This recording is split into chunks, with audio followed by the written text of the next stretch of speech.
Okay, so now this is Phaedra. She's my registered service animal. She detects seizures as well as previously being an emotional support animal. And she's still in training. She was a rescue and she was abused.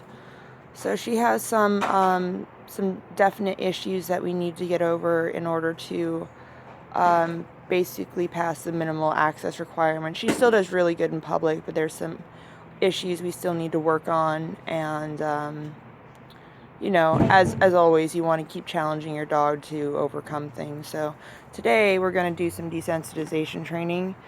This is my cane that I use, and she normally has a fear, I don't want to trigger her here, but of any large objects moving near her. She usually has a much more dramatic freak out than that. We've been working on it. Stay, Phaedra. Good girl. And so with any desensitization training, what you want to do, it's like sacking out with a horse. It's my son over there. So you want to teach them that it's not a tool that's going to bring them pain, and you do that by slowly desensitizing them and touching them all over in a gentle, positive way with reassurance. Good girl, Phaedra. I'm telling her what it is, because at some point I'm going to need to train her to retrieve this. This is a cane. Can you smell it? See it? See the cane? Good girl.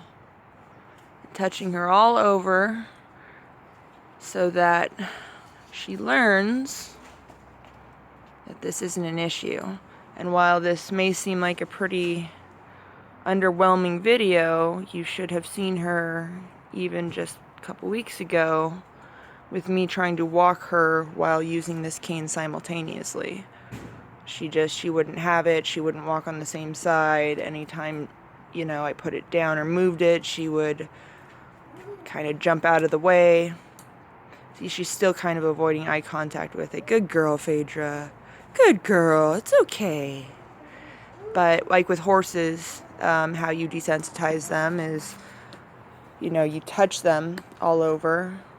You make sure you can touch them with all parts of the item in question that's making them nervous in all areas.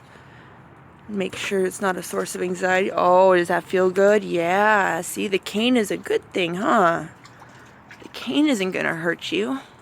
I'm not gonna hurt you. This is a good sign. She's relaxed. She's calm and submissive.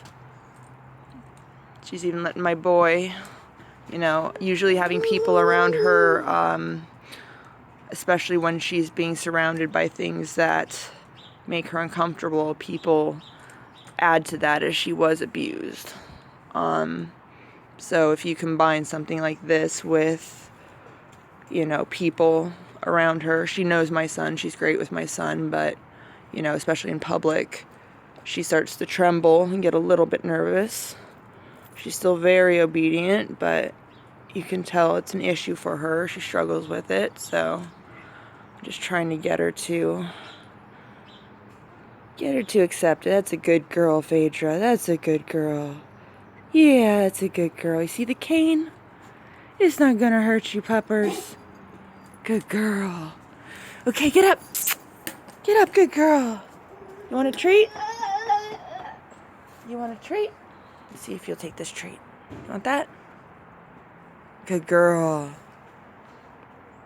Weird, she hasn't been accepting treats, but she's been super obedient this entire time, so I don't know what that's about, but that's cool because you don't want to rely on treats for training purposes. She also doesn't usually take treats unless I directly hand them to her, because I've trained her not to, since I do have a 2-year-old and a 6-month-old, not to eat food that's dropped on the ground, because it's not hers, huh? Good girl. Good girl. So that's just a video on basic sensitization training.